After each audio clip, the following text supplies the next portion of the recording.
Split string using a Newline delimiter with Python. I need to delimit the string which has Newline in it. How would I achieve it? Please refer below code. Input. Output desired.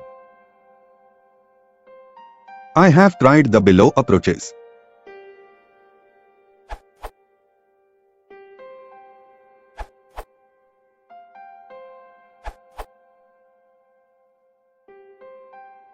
str.split, by default, splits by all the whitespace characters.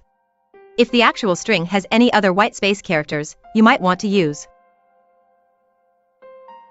Or as Ashwini Chaudhary suggested in the comments, you can use.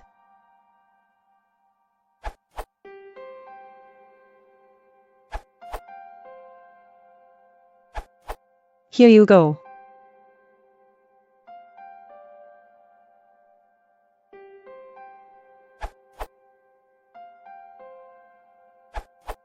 str.splitlines method should give you exactly that.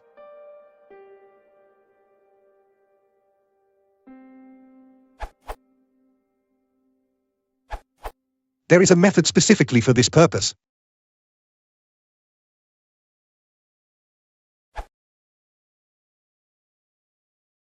If you want to support the channel, please consider liking and subscribing.